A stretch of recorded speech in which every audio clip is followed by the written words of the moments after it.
let's move on to Shipwreck's slightly uncomfortable segment. We've got a follow-up from last week. Fantastic. I think that was last week where we were talking about Hogwarts Legacy and how Resetera banned the discussion of that game from their forums because of a transphobic game developer, lead game developer, and also J.K. what's her last name? Rawlings.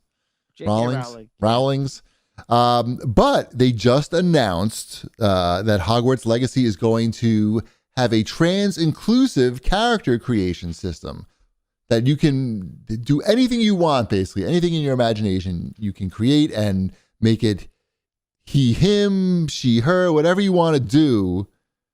It seems like they're doing it, to be as inclusive as possible. And now I think Resetera is now they're in the position where like, well, do we let them, are we allowed to talk about them now? Are they on the shit list still, or are we okay now? Or can our community talk about this game? Is that allowed?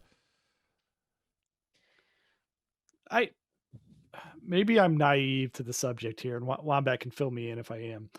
But what does a trans-inclusive character creator in a video game entail? Is that just allowing you to wear and choose from the full gamut of options? I don't know. It is. It's sort of a weird. You're not wrong in your thought process. Yeah, I'm just trying to piece it together of like what exactly does that mean? I'll explain it. Do you want to know? I do want to know. Have my character referred to they or them? Basically anything. So you can have like a male sounding voice on a female looking character and then have that character be whatever. That's a stretch in this. Like games have done that for a long time in various and that doesn't ways, necessarily equate to trans inclusion. Trans inclusion would be I identify as a female, so I'm playing as a female, which this game has been able to do since day one. What Shipwreck's asking is, how does putting this trans inclusive sticker on it make that any different? Am I following? No, yeah, you've got my point exactly. Like I don't understand how. I like the idea of saying that they want to be trans inclusive. Yeah. But to say that they've now added in something to make it trans inclusive is in many ways the opposite of making it trans inclusive. Because to be trans inclusive, what you're saying is whoever you identify as, that's who you're playing as in this game. But those, for all intents and purposes, those genders already exist in the game, and that's who you're playing as. Yeah, and you're creating a character. And I may also be oversimplifying this as well. No, it's like exactly like I'm just trying to wrap my head around what this actually means in a video game character creator where you're creating in a game that's rated probably T for teen. It just means that Harry Potter. All it means is that the voice and body type are not tied to the gender.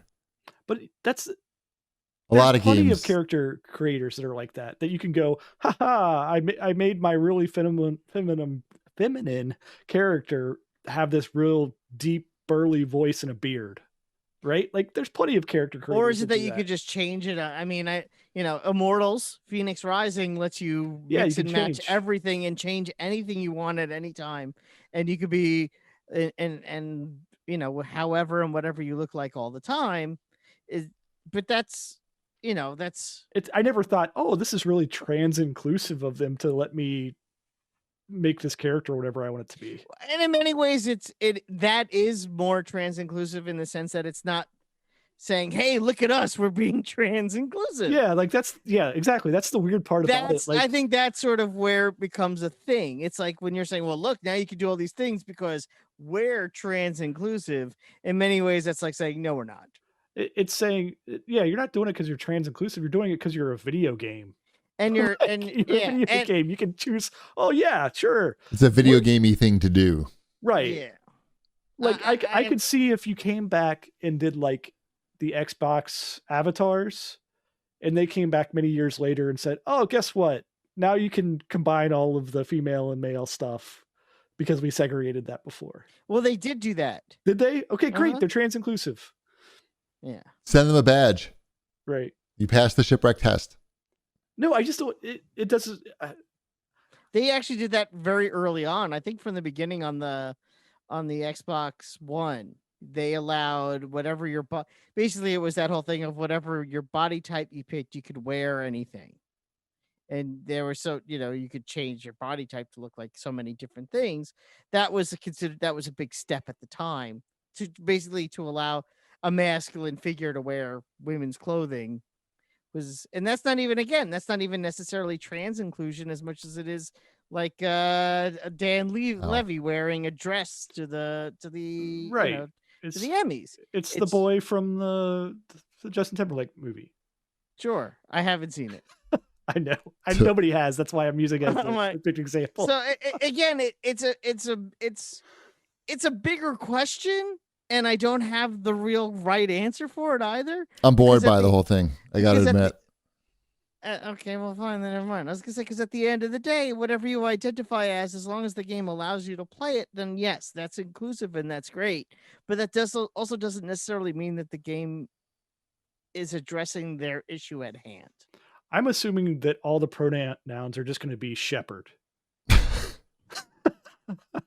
pronouns are witch and wizard, I'm pretty sure. That's one of the reasons why that game, has shepherd. That following it has is because of that. Right. Yeah. We've fixed the pronoun problem. You can play as any gender you want. We're just going to call you shepherd. Right. As long as you're called shepherd, it's fine.